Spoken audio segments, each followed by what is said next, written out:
What's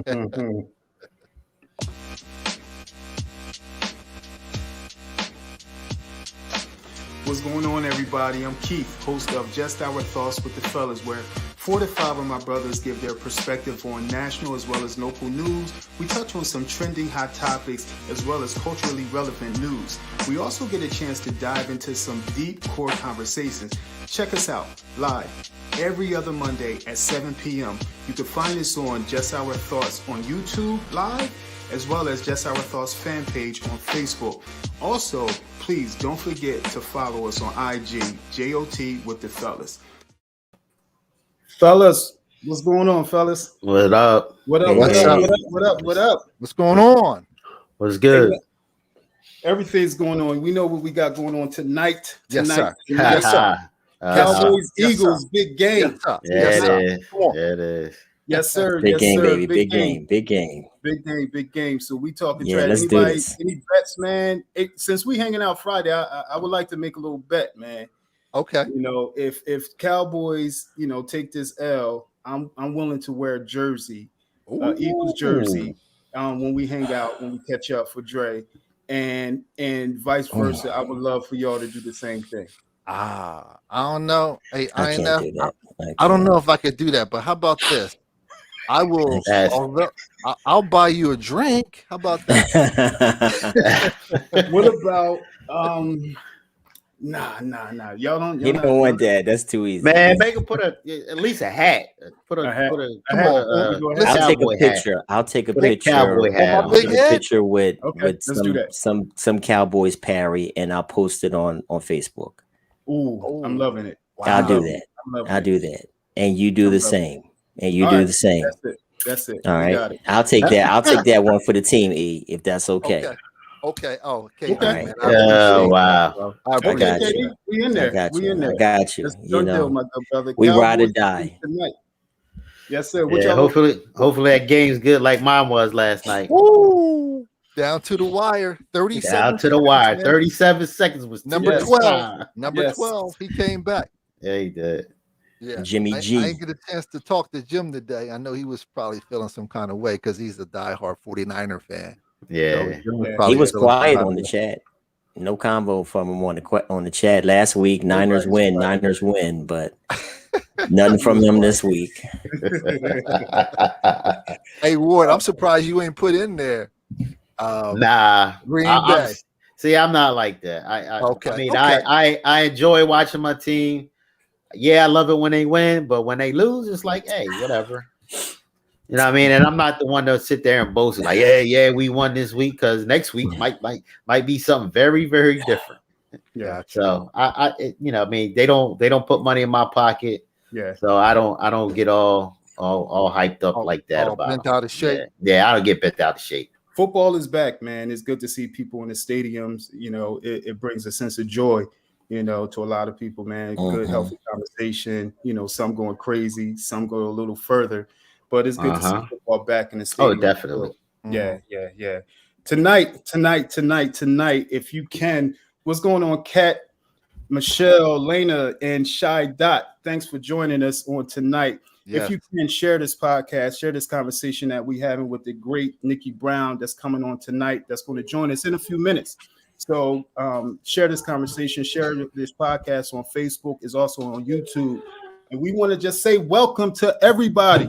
Welcome to Just Our Thoughts with the Fellas. Here we talk about trending topics. We talk about national and local news. We touch on culturally relevant topics, and we certainly have some core conversations. Hey, Marilyn, how you doing, Marilyn? What's going on, mommy? So we're going to have these great conversations. We got Niki Brown on. So if you can, just share this podcast with everyone. Go to our Facebook, go to our YouTube page, subscribe, hit that red button, subscribe, follow us, check our content out on all streaming services. You can find us on all streaming services with Just Our Thoughts with the Fellas. Tonight we have the wonderful Niki Brown. Welcome, Niki Brown. Hello. I'm so glad to be back with all the fellas. I feel privileged. You feel privileged? It's our pleasure. Special. What's going on, Niki? How you doing? How's everything? Everything is great. You know, I'm getting ready for I call it Ignite season. Yes. And it's always a tiring time, but it's also an exhilarating time because you start to just see all of your years worth of hard effort and work starting to pay off. Good, good. So while we're talking about Ignite, can you tell us a little bit more about the conference? Like, when is the conference? Where is the conference? Like, you know, I've heard a little bit about this. I've seen video over the years and just seeing women just excited and ignited, you know, about what's going on. Tell the fellas and those that's watching a little bit about it. Well, Ignite is going to be at the Chase Center in Convention Center on the riverfront in November the 4th through the 6th in Wilmington, Delaware. And we had to postpone it last year due to COVID. And we went virtual last year. So we're really excited. We are hosting an in-person conference, COVID safe and friendly, but we're ready to move forward and come back. And Ignite is for women in all ages and stages. And really all stages of their walk in life. You know, Keith, you've journeyed with me for many, many years. Yeah. And what I realized about women's conferences is that we oftentimes get locked into, especially church conferences, we tend to get locked into this, we're going to preach and scream and holler at you. But what I learned is by Monday, we're like, oh crap, what am I supposed to be doing now?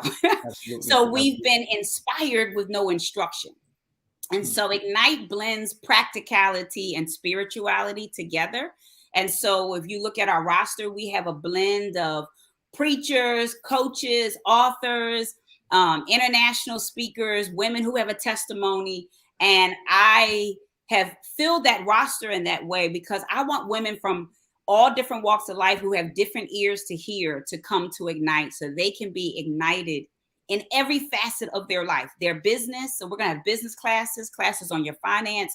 We're going to have classes about relationships, because you know that's what we all about. Yes. We're going to have classes, classes about your ministry, your destiny. We're going to have classes. This year, we're actually going to be talking. So I was really excited to see some of the questions today. We're going to be talking this year to mothers about their daughters. And, you know, we just believe that it is our job to reach back and grab and snatch the next generation. And so we're going to have a mother-daughter panel where we're bringing in these experts. We're going to talk about that really unique, but sometimes challenging dynamic between mothers and their daughters. We're going to have a leather and lace event where we are getting women ready. Every year we have some kind of theme where you get to get all dressed up, because that's what we like to do too. And get to put a little powder on your face, a little lip gloss. And we'll be taking pictures. And so we're blending, like I said, the practicality and the spirituality. And at some point you should be hit with an encounter by God, whether it's in a workshop, whether it's in a general session, whether it's in networking. And so we have a sale this week. It goes off on Thursday, but we still have women who are registering. We have women coming from Chicago. We have women coming from Maryland. It has just grown over these years. This is actually our 8th year doing Ignite. I'm really excited about it. Yeah.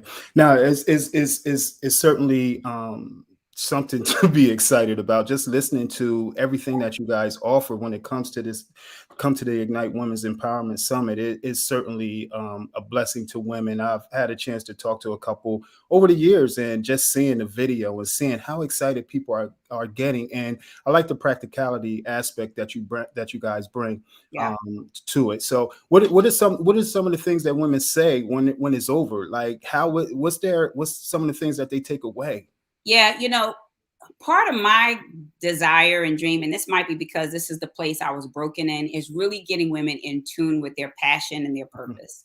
And I think as women, we have just been groomed to be givers and to build somebody else's dream. And we've been almost on some level, especially within my age group. I think the younger millennials and even Generation Z, we're raising our kids to be different.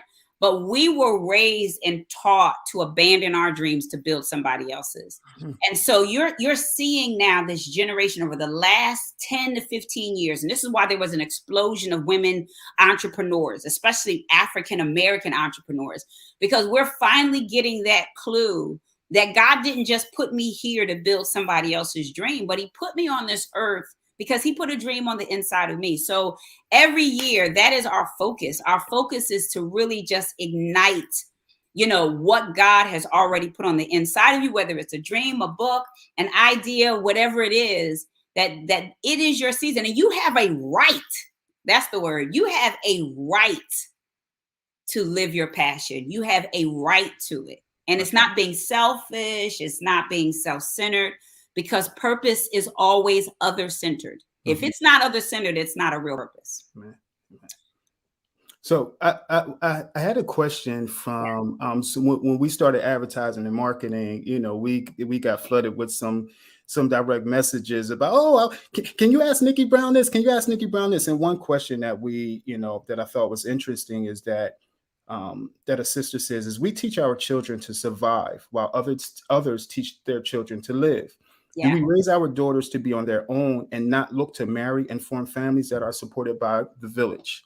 Yes. And the answer is oftentimes, unfortunately, yes. Yeah. There's a study out where they did this study especially with African American girls, on how we have been adultified. They call that adultification.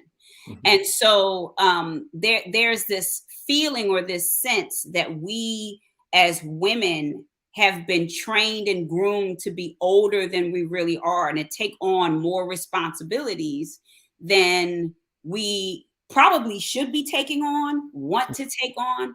And so it's passed down from generation after generation. It's passed down from slavery times, where as women, we have to kind of be the end all and the be all. And oftentimes we've had to be that. So subconsciously, we raise our kids and we raise our children to do that. And we don't mean to do it, but that's exactly what ends up happening.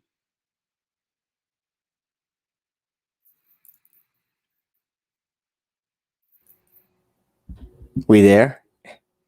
Or did we take muted. Keith, you were talking. Keith, you muted yourself. Keith, go ahead. Oh, I'm sorry. Yeah, okay. I'm sorry. Yeah, E, go ahead. You had a question, E. Yeah, Pastor Niki, thank you so much again for taking time out to hang out with the fellas. We really appreciate your time. I know this conference is going to be something that all women should attend. We are all friends, or we have family members, women particularly, that have been in like bad relationships where it's like a woman scorn, and it's some good women that have encountered like these bad relationships with men. Yeah. What would you say is like a good time for women to, I guess, start dating again? Is there a timetable on that for them to start dating again? This is such a great question. And I would even talk to the women who've been divorced, right? Because the longer the relationship, the more, what's the best way I can say it? The more you feel that you want to jump right back into something else, because it's a void, right? There's this huge void that has been left from that person. And so what I normally advise women as a coach, and when I was doing a lot of counseling, is you really need to take time, right? Especially if you're coming out of a difficult, painful relationship, right? It's like coming off of a train that derailed. They probably make everybody go to the hospital just to get checked out, right? Like, they don't just say, okay, go home, you're good. Right. You need to do the exact same thing when it comes time to coming out of a train wreck of a relationship. You need to take time, right? To figure out the parts of my life that may have been damaged from this relationship. How has my perception changed? How has my confidence shifted? Have I, has my attitude become more pessimistic when it comes time to relationships? So we have to do this self-evaluation the same way we would if I got into a car accident. I have to go to the hospital to evaluate what has been damaged, what has been broken. Again, as women, we have been taught for many years to just roll with the punches, fake it till we make it. If you're hurt, dust it off. Stop all the tears of crying, get up and keep moving. And so we have not had a community where we have been nurtured to believe that we can stop and look at our own feelings and evaluate our emotions and to begin to nurture them back to life. We weren't raised in that type of community, but it's what's needed. And so I'm not going to say a woman should wait 6 months or 7 months to answer your question, but I do think that she needs to get in with a healthy group, not the girls that want to cut somebody. Yeah. Good stuff. Not those. Not now. That group is good for the pull up. Like I need to pull up somebody. Don't go to that group. Windows out your car. Don't deal with that group. You need to go to the group, right? Especially if they're women who are married, or you might need to go to a counselor or a coach and say, hey, here's what I came out of. I really need somebody to help me process this loss because it is a loss. You're going to go through the whole cycle, the whole grieving cycle when you break up from a relationship, as if that person has died. And too often we get stuck somewhere in the grieving process, whether it's anger, whether it's bitterness, whether it's not accepting it.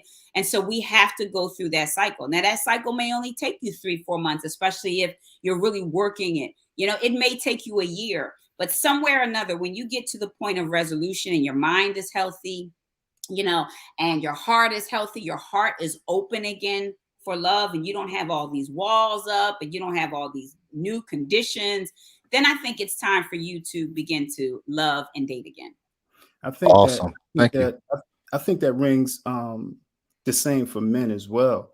Yeah. We're taught differently in how we bounce back. And we've had this conversation before. It's go find someone else to take her place. Find someone else to take her place, and eventually you'll get over it. And that's something that, men need to do too, and have to take that time, because when it comes to that grieving, you really have to give yourself a lot of time and ample time to certainly get over it. Yeah, most definitely. Most definitely. So how would you say, how would a man know that a woman is ready? How would a man know that, what, I think she's ready to date? What's your thoughts on that? Well, I think, the thing about it is, number one, women, when we're really ready, right? There's two different types of women. There's a woman that's like, okay, he don't want me, somebody else will. I'm just going to go on out and I'm going to find me somebody. Right. Got that woman. I'm sure all of you have probably dated a woman. Right? Absolutely. So she comes across as aggressive. She's right off the bat, like, what is this going to look like? She's that pressure to want this to be something is immediate. It's like right there, right? And when you start asking questions about, so when was the last relationship? And she says, well, a month ago, and we dated for 6 years. I just think that's a red flag right from the beginning, right? It's just a red flag, because what she's saying, what you need to start asking yourself, men, is, she's got some deep ties and connections. And when you think about a woman's heart, right? When we get into relationships, first of all, let me back up. We have been groomed since childhood. Right. We have like a 10-year jump on y'all, guys. Yeah. We've been groomed since childhood to be married. And so when we get into relationships, and even though you may tell her we're just kicking it, y'all know how y'all like to do. We just kicking it. We just friends. We just friends, right? That's not where she's at. Right. And she may say to you, so I'm giving all the keys away. She may say to you, okay, yeah, that's cool. But I promise you, that is not what she means. That is not what she means. What she's doing is she is biding her time. She's trying to see if she can get you to change your mind from we're Yes. just kicking it, Yes. right? Yes. To there is a commitment. And so because she doesn't want to walk away from that, she'll say to you, okay, I'm cool. Yeah, I'm cool with us just being friends. But that's not really how she feels, I'm telling you. And so I think you have to begin to ask, you know, when a woman has come out of a relationship after 6 years, we were all in. I mean, we was all in. We were looking for marriage, wedding bells. And so to come out of a relationship like that, let's say it's not 6 years, let's say any long-term commitment, probably, and you're just meeting her and it just happened a month ago or a couple of weeks ago, I can just tell you right now, you need to give her time. You need to give her time, and you need to understand fully why the relationship didn't work. You know, ask her those different questions, and you need to assume that she's still hurting from that. So there's that one woman who's going to come in. She's a little more aggressive with, what are we doing? I ain't got time to play around because, see, I'm in my 50s, I'm in my 30s, blah, blah, blah, right? She's doing all of that. And then you have the woman who comes in and she's just got the full wall. Like, her wall is like, I'm not fazed by you. You kind of cute, not really, you know, and right there, you know, it feels like you're working hard to kind of get her to open up some, to share, to talk, to be vulnerable. And I'm not talking it's taking you long because on the first date she didn't want to be vulnerable. I'm talking you've talked to her maybe a couple of months and there just feels like you just can't get through. She's probably not ready yet. Awesome. Yeah. Well, so Reverend Nikki, can I ask a question, EB? Sure. Go ahead. Okay. So Reverend Nikki, so you gave me two different worlds or two different facets of the woman. One in which she can go to the extreme and be like, I'm ready. I want to settle down right now, to the one other extreme to where I'm kicking it. That middle ground, it seems like, you know, it's a difficult place to get to that middle ground, because a woman doesn't want to come off as too aggressive, right, and present that early on in a relationship that this is what I want to settle down. So what's the balancing act that a woman has to play in order to, you know, not play both sides of the fence, but to subtly and patiently begin to get that point across to that man that she might be attracted to in her life? How do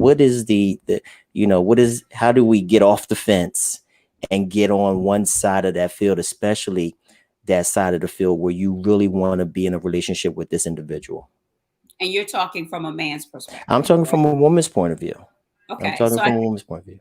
Yeah, I think the thing for women who are listening, I think, you know, I did this in our, through the years, we have a women's group called The Gathering Place. And Keith was one of our esteemed panelists of men. Okay, Keith. Yes, sir. And the women, listen, we had a room full of women that night, and the women were asking a ton of questions. And this was kind of one of those questions. And one of the things, so I'm going to piggyback on something Keith said, which I thought was so profound. And I've heard women repeat this since that is called dating boot camp. And so one of the things Keith said is you've got to know your boundaries. You have to know when you're walking into this relationship, what do I want? What am I looking for? And it's okay to communicate that, right? And just be honest. Don't, you know, pussyfoot, don't tiptoe around, you know, and I'm not saying you got to be so aggressive, like you need to tell me day 1, 2, 3, 4, or 5 what this is. Are we getting married? What am I the one? Hold it, time out, sis. Right. Time out, sis. You're doing too much. You're doing way too much, too soon, right? But somewhere in that 30-day, 60-day mark, because in this generation, we are learning to know people quicker than we did when I was dating. I'm aging myself. And I was dating my husband, and we're going on 26 years of marriage. There was no social media and texting. Like, you wrote letters. Right. You better page somebody. You better page somebody, right? So it took us a way longer to know each other. And so in today's time, we're texting, we're FaceTiming, so the speed at which we're getting to know one another is way quicker. It's happening a lot sooner. And so right around that 30-day, 2-month mark, a woman knows whether she's feeling him or not. She does.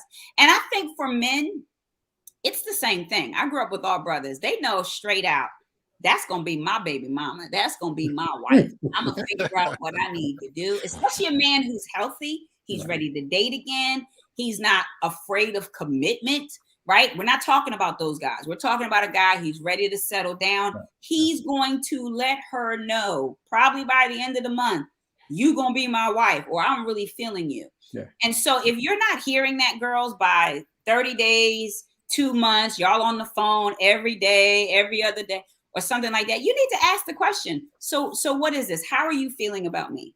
You know, what is this? Where are we going? Right?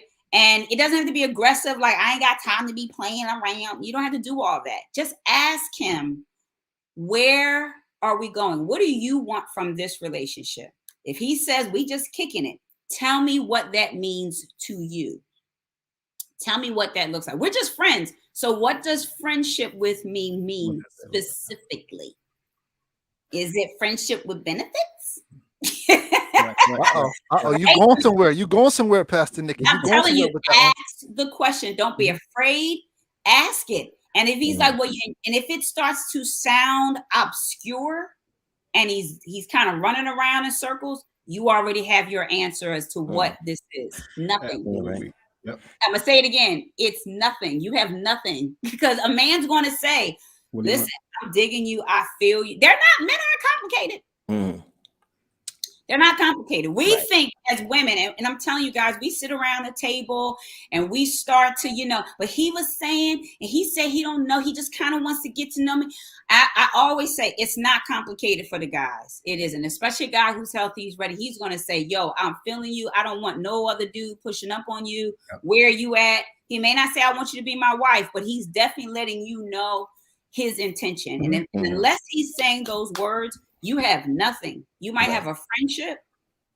And if that is what you have, which is it is platonic, you need to govern yourself accordingly. Okay. So Reverend Niki, so in saying that, and you praised Keith Hall for his brilliance when he discussed boundaries. Why'd you use my whole government? It's known out there in social media already. So Reverend Niki, are you telling me, when you're talking about boundaries, you're talking about this period of time, are you telling me that there should be some things about me as an individual or that woman that should be off limits, to not give them the impression that I do want a relationship, or should there be some things that are definitely off limits? Are we giving of ourselves too soon to an individual if we don't know what direction that they want to go? Are we having sex too soon? Are we giving too much of our time and energy to an individual if we don't know the direction that the relationship is going? Should there be some things that should be definitely off limits? And I think, again, going back to the great Keith Hall. Go back to him. You got to have some boundaries, because the reality is, at times, I know as women, we get naked too soon. And I mean that in all aspects, physically and emotionally. We just tend to throw up sometimes on guys as soon as my daddy wasn't around. I got my baby daddy getting on my nerves. Like, we just tend to just get naked too soon. And we don't understand if he has the capacity to carry who I am. And men don't know. Do you have the capacity to carry her? Right? And so clear is kind. What that means is having straight clarity, honest conversations, gut rot, truthful conversations. Hey, I like you, but right now I'm not interested in having a committed relationship. And as a man, integrity wise, I am going to put up the boundaries and not have sex with you, because I understand that for a woman, sex means love and commitment. And for a man, it does not. Yeah. Okay. Wow. And so we, as women, the thing that I've heard women say all the time is, well, he was saying, this is what they say. He was saying he wasn't feeling me, but every time I turn around, he calling me up at this particular time and he's trying to come over and have sex with me. So in their mind, they're like, well, he's saying this, but this is how he's acting. So I'm going to go with how he's acting versus what he's saying. Right. Because why would he want to have sex with me if he doesn't want to have a commitment? Right. And even though our mamas told us sometimes that that's all a man wants, we then look at, well, he called me the next day. Yeah. Or he wants to go out with me this weekend. And so the confusing part is that we're getting aspects and the image of a committed relationship without the commitment. And that's where women, when we find out that you wasn't really serious, you kicking it with some other girl the same as us, we spaz. Like we go all the way to the dark side, and you're confused. You're like, she's crazy. Yeah. You know, you blocking her on social media. You don't know where this came from. Well, when you look back at your actions and you look back at your communication, did your words and your actions align? Most of the time, the answer is no. Wow, that's Reverend Niki. That's very, very powerful. Yeah. And you mentioned you have your conference coming up. Tell us the date one more time. Yes, November the 4th through the 6th. And Wilmington, Delaware, or Newark? Delaware is going to be at the Chase Center at the riverfront. Okay, awesome. Now let me ask you this. Yes. You mentioned a little while ago that you're going to have like mother-daughter panels and things like that. Do you think subconsciously sometimes we teach our daughters to pretty much hate or dislike men while we are coddling our young boys that are growing up? Yeah, I think that I don't know if the word hate, I dislike our women. Well, I think the word would be don't trust. Don't trust. Okay. And so our mothers unfortunately, our mothers sometimes don't have to say much because as daughters, we look at our father. Our fathers are the first example of how men are going to love us and view us. And so if your father was emotionally unavailable to you and to your mother, that is your image. It's just that simple. Our fathers are our first image, role model, TV of how a man is going to love me, perceive me, and treat me. And so if he's not going to treat me better than he treats my mother. It's just that it just doesn't. And you can say all day long, well, the mom I can't be bothered with, but the daughter. But there's a disconnect because even if you treat me great and I see my mama crying in the corner, there's going to be a problem. The two men I don't know that man, right? Right. And so we're going to end up dating him, right? Whoever our father is, we're going to date him. Well, my father was absent. You're going to date absent men. You're going to struggle with men who are emotionally unavailable because somewhere, theoretically in counseling, we always try to bridge the gap, which means somewhere or another, we try to correct the past, right the wrong. We do it subconsciously. We don't mean to do it, right? And we always say, I'm not marrying my mother. I'm not marrying my father. You're absolutely going to marry your father or your mother. It's going to absolutely happen. Right. So true. Because we've got these holes, these voids in us that have not been rectified or resolved. And so whoever comes into my life, I am looking for you to pay the bill. So as women, mothers, right? Yes, there's a lot of times our moms give us very bad advice. And as daughters, we're trying to grow up and be different. We've got a new relationship and he's treating us great. And yes, there are a lot of relationships where the mom's like, oh, he faithful. And she is transmitting her resentment and sometimes her jealousy down to you. It happens. And then there are those women who are like, my mama didn't have to tell me anything. I watched my no good for nothing daddy go in and out of jail. I watched him not be available. I watched him have kids with my mama, then kids across the street, and then kids around town, and never taking care of all of us. Or I watched my father not really give me the love that I desired or deserved, or made me feel like I wasn't good enough. And then there's women who are like, my daddy was my hero. He was fantastic. And I'm looking for a man just like that. Absolutely. So you do have women that may teach their daughters, but based on their speech. But then you just have women who have been broken by the first man in their life who should have loved him. And that's their father. Wow. Powerful. Kevin, you opened your mouth. I wasn't sure. I saw your mouth open, brother. Yeah, and there's some things that we have discussed early on in the show about how, the absence of the man in the household can really be detrimental to young boys and to young girls, especially in the relationships that we look for in our adult lives. Yeah.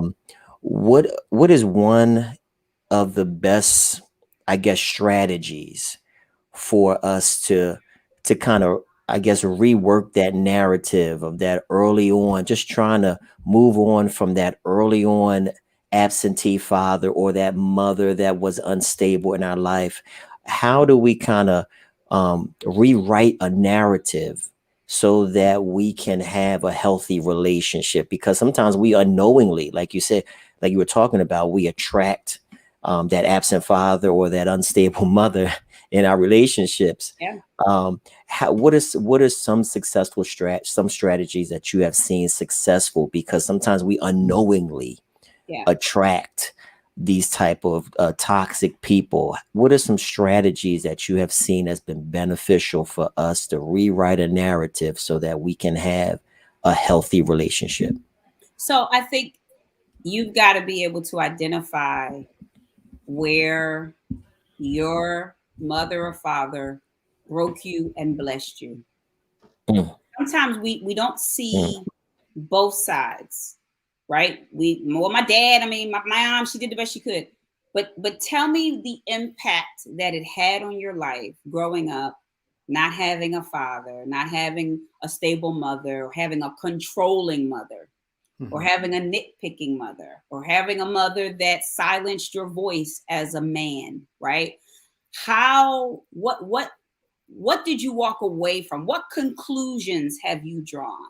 I say this all the time in my preaching. It's never about the incident or the event that happened in your life. It is the conclusion that you created from it. We live at the level of our conclusion.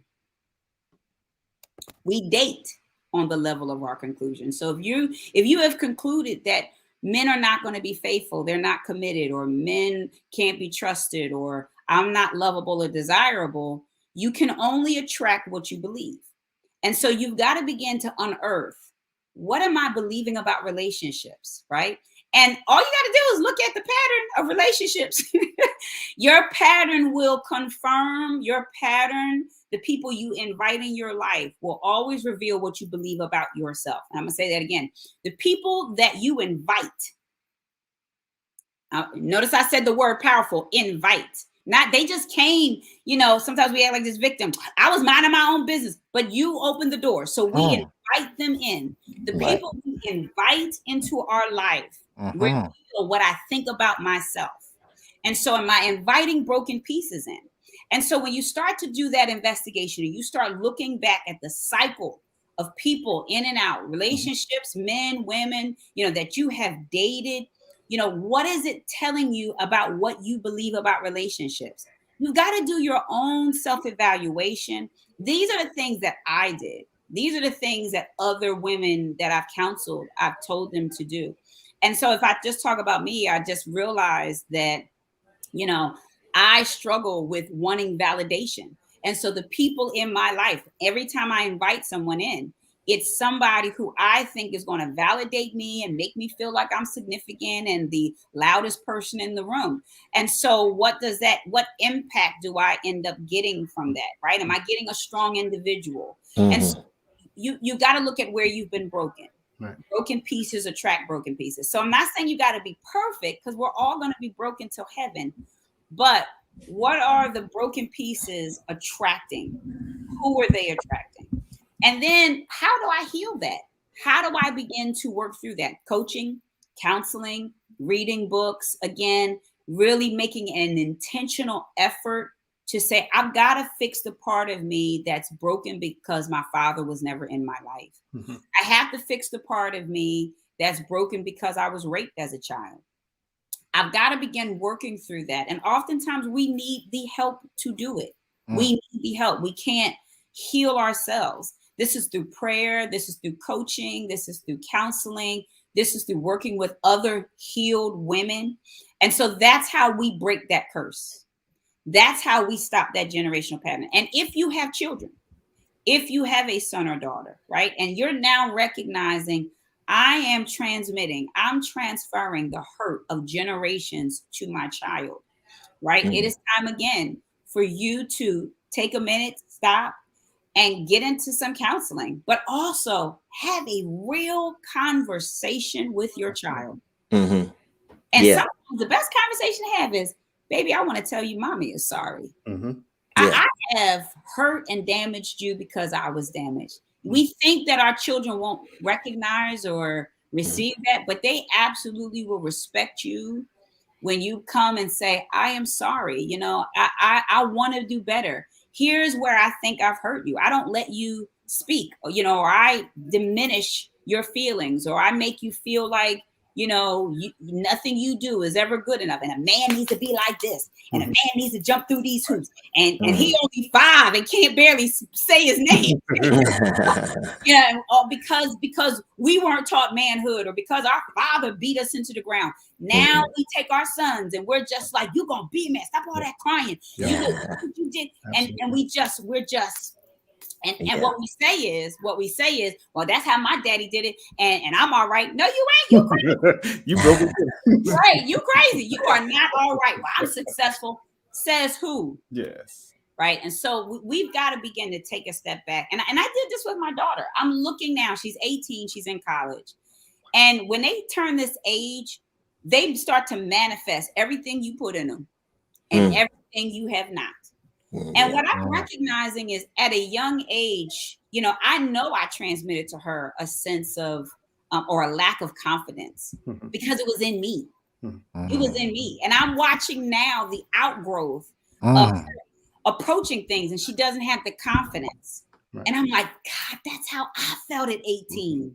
Wow. That's what I did. And I thought I was doing better, but I didn't recognize that there were things that I passed on to her, or didn't say to her, or didn't really push for her, because it hadn't been pushed in me. And only later, now I'm seeing it. So now I got to make up.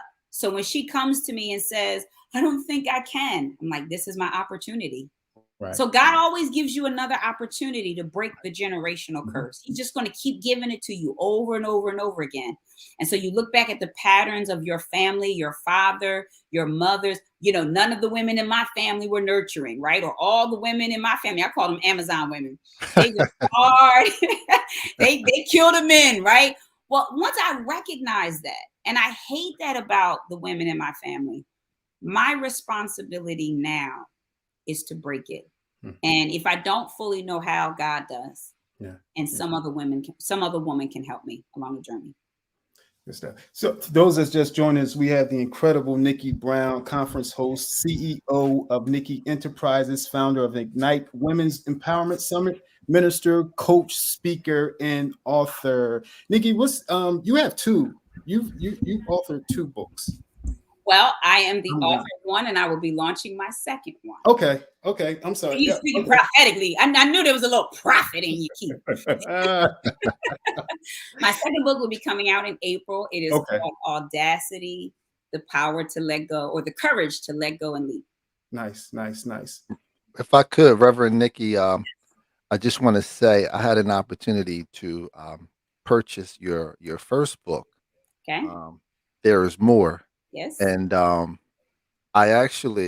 got it as a gift for my wife, but I haven't given it to her yet because I've been, reading it. So I just wanted to say that I was thoroughly impressed, and there was a few things that resonated with me within your book. And one thing was pursue your passion. And I agree with you wholeheartedly when you talked about you have to feed your passion. And, if you're not feeding it, it's starving. And it's time for us to, take advantage and, kind of I'm not saying put aside the other obligations, but make sure that you're giving attention and time to your passion. Yeah. At this stage in our life, especially The fellas on here, we're in our late 40s. I actually got a birthday coming up in about 2 weeks. Oh, happy birthday. Awesome. So I just wanted to say, is it ever too late to pursue that passion? Yeah, it's never too late. You know, the main reason you are on earth is to fulfill the passion that God put in you. I believe that passion is an aspect and a desire and a flame that existed in God first, and that he put on the inside of you to manifest that on earth. And so as long as you're breathing and alive, God has given you permission and the power to live out your passion. And we're going to have a lot of passions. This is one of the things I say in my book. You're going to have a lot of things that you are passionate about. But there's always going to be that one signature thing that makes you cry at night. It's the thing that gets you fired up. It's that desire that, you know, we ask that $1 million question. If you did not have to work for money, what would you want to do every single day of your life without pay, right? What could you do every single day of your life without pay? If I told you today, you never have to worry about money ever, all your bills are going to be paid. Every time you go to the bank account, it's going to be full. You can have whatever you want. I just want you to do what you're passionate about. What would you do starting tomorrow? And whatever that answer is, that is probably the signature passion that God put you on this earth to begin to fulfill. And when we do not fulfill that passion, we become discouraged, we become bitter, we become, you know, despondent when we go to work, because we were born, your soul was born to live out its passion. And it recognizes when you're not living the passion that it was designed for, that your body was built for. It recognizes it, and it'll show up in your body. You know, you'll get depressed. You know, the job is paying you great money, and you can't explain to anybody. This is the most frustrating thing. You can't explain to anybody why you're so unsatisfied. When you try to explain to people, they say to you, you better be lucky you got a good job. And there's people out here that would love to have what you have.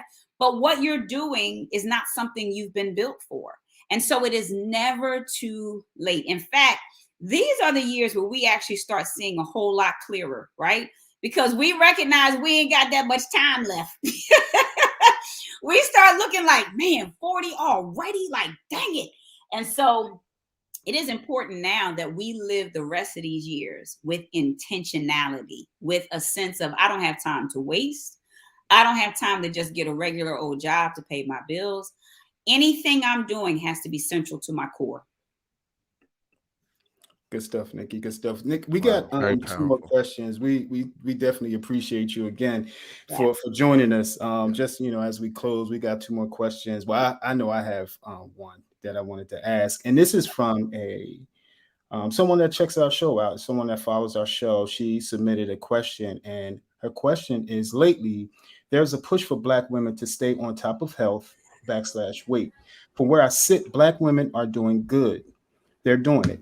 However, the experience is that the medical field does not take our pain, concerns seriously, and our diagnosis and treatment are delayed, giving us that highest rate to die from. How do we change this?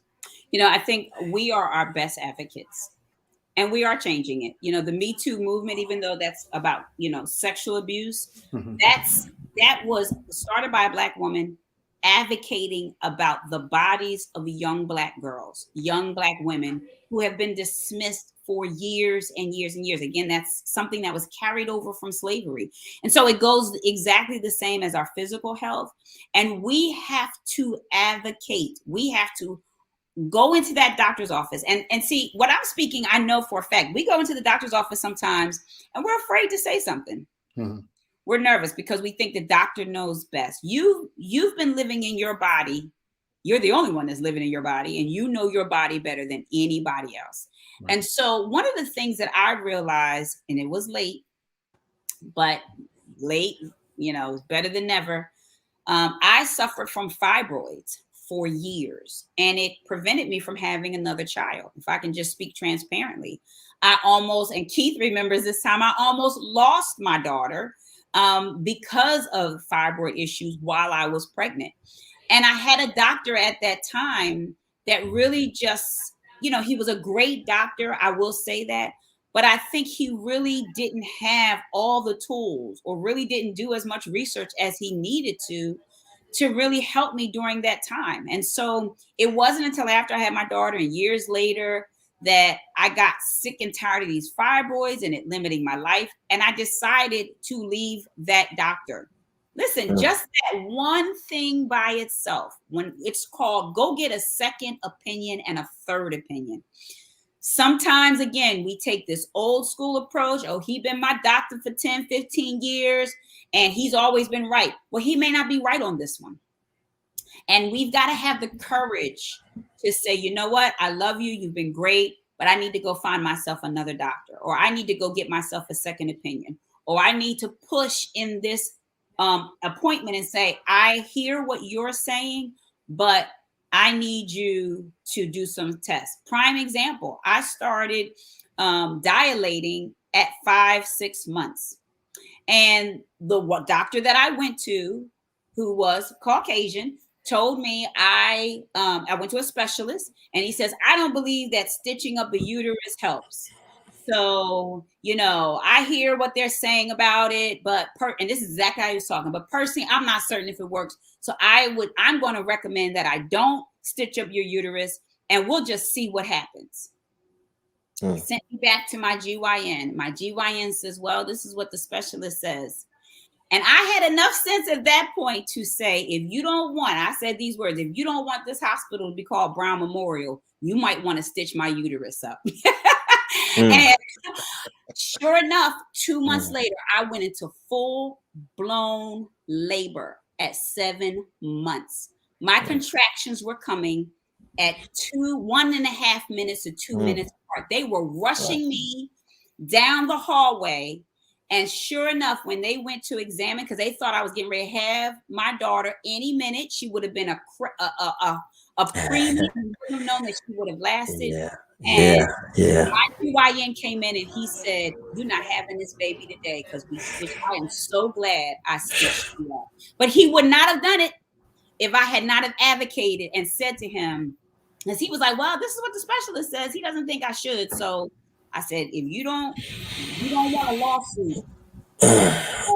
And I am so grateful because I did not have her as a preemie, but I had to fight for that. I had to fight just for that one thing. Well, imagine all the other women who were like, oh, okay, all right. They may have lost the baby. And so that's what it was looking like. And in that moment, God gave me that wisdom. So we have to fight for ourselves in that. And I would say the same thing for men. For men, y'all just need to go. Okay, go to the doctor. There we go. Y'all need to go to the doctor, right? Go get your prostate exam. Go get your colonoscopy. Y'all need to go. That's right. Oh, this, colon cancer is killing and striking our men like crazy. Why? Yeah. There's been a culture in the African American community where men just don't go to the doctors. We don't trust the doctors. Same thing for women. We need to go to the doctor, and then when we go there, we need to advocate for ourselves. Wow, nicely said.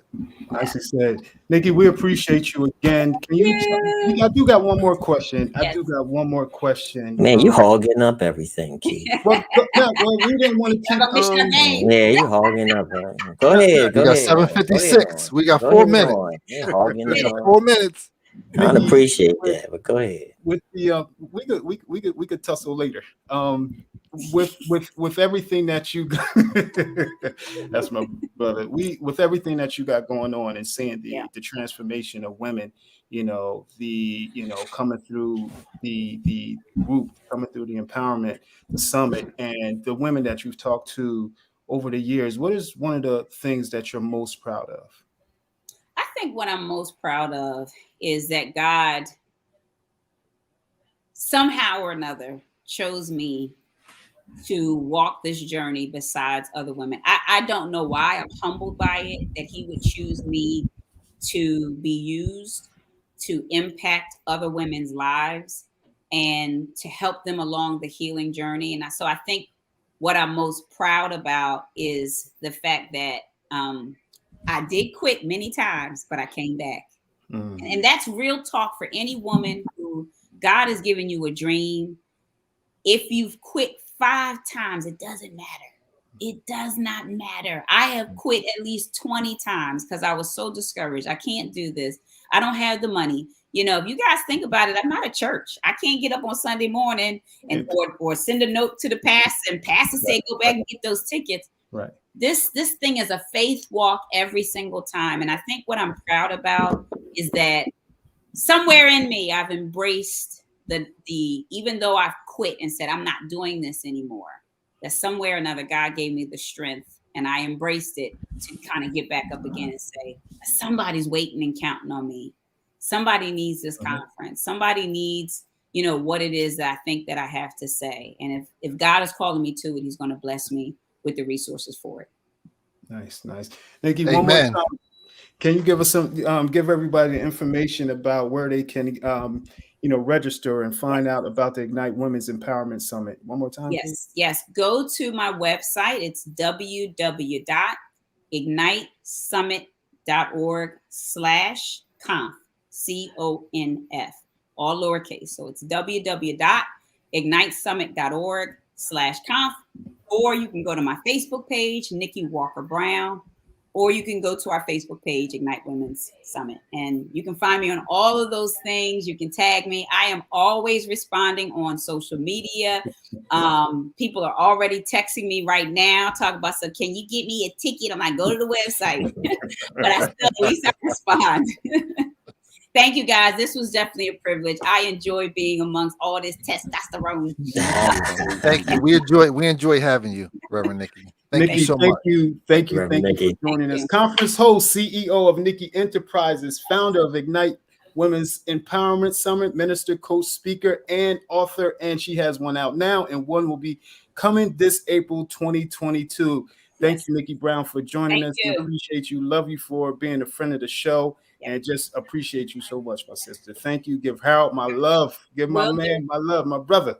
Talk to you later, Niki. All right, God bless. Fellas. Good show, fellas. That's a lot, man, to take in, man. Definitely a dope conversation, man. Hearing things from a woman's perspective, and it actually helps us out. It helps us out in our relationships with women and what their thoughts are, what they're going through in their healing process. I think it was definitely a good conversation. If those that are watching, please, go to Niki Brown's website that she mentioned, nikibrown.org, and the Ignite. She has a Facebook page also as well. So check it out. Register and attend her show in Delaware. So, fellas, we got anything left, man? We got man law or anything, or yeah, you can run it. We got man law. Yeah, you can run it. Let's get this man law going.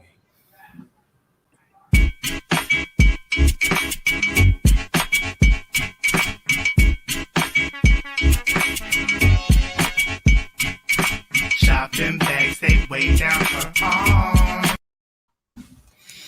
All right, we got from the Book of Man Law, number 9. Keep that shit separate. Man shall keep his work life separate from his home life. Don't let that argument spill over to your job, for it can make for a bad day. Don't let that bad day create an argument when you get home. Lastly, I don't want to hear about what you and the missus are doing. Ain't that shit private? I don't know about you guys, but I know on my job, I hear too many times where guys want to say, oh yeah, me and the missus was doing this and my wife's this and that. And I'm like, dude, I don't need to know all that. Keep that away from me. You know what I mean? That should be private. You talking about something sexual, something Sexual physical, stuff. Yeah, man. It's like, Damn, yeah, they're the sharing that you information. know, oh man, all the time. Physical attributes is like, dude, I don't need to hear it.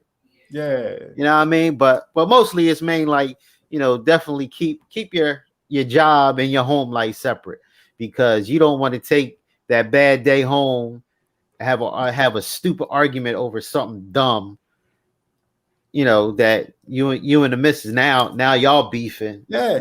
which never should have happened in the first place, Yeah. or vice versa. Something may have happened at home. Now you go to work, you all mad. Now you can't perform your duties at work. Yeah. Yeah. You know what I mean? There's sometimes you gotta know when to, let that home life stay at home and let that work life stay at work. Put them boundaries up, Ward. Yeah, I'm still stuck definitely. on the fact that grown men talking about what they doing. Yo, with their wife that and their whatever, that man. kills at the me, job. man. That's off limits, man. It is. Absolutely. It You don't is. do that. Absolutely. But yet, some of they don't want to tell you who they voted for, because that's too private. But what you doing with But what you doing with your wife? Yeah. Yeah, man. Oh, man. That kills me. Yeah, the one thing that people, I feel like people don't pay attention to, or they fall short to, is that when you're talking about, I knew a guy, man, he would literally dog his wife out, to people at work, and it was so embarrassing at how he did it, and then you wonder why people are looking at her like she's crazy. Yeah. But then at the same time, you married to her. Right. You married her. Yeah. So how That's what crazy it does said. that make you look? Right. So I'm with you with that man law award. I definitely appreciate that, man. Those type of conversations, private conversations at home, keep that stuff at Keep home. that stuff Yes, separate. Keep it separate. KD, what's up, man? You gotta Nah, we ain't got none we tonight. ain't got nothing. I got a handful of questions, but we're not going to do it tonight. We're I gonna got you. save it for next time. I got you, my Oh, brother. wow. We'll let everything stew from Yo, Reverend Nikki. yes. Yeah. Check out Reverend Nikki. We appreciate her. Thankful for her presence and her being a guest on our show, and just dropping some gems. Ladies that are watching, men that's watching, that want to, sign their wife up, sign their girlfriend up, their daughters, and to register them for the conference. Please do so. You will be blessed. I saw that lineup. That lineup is dope. It's over several days, and a lot of people that are coming are, they just on fire, in that realm of supporting and helping women in their transition and the healing and everything, and just, putting women in the best position to succeed. So dope fire lineup that Niki Brown has. Fellas, Yeah. tonight, Cowboys, what's y'all score? What y'all got? Tonight, Eagles. Hold on, wait a minute. Listen, Where they playing? We in Dallas. Y'all in Dallas? Ooh. I'm looking at I'm gonna have to go for the Eagles with this one. 24-20. Hey, 24-20. I just have to put it out there, man. And I'm a Cowboys hater. I'm gonna give it 24-20.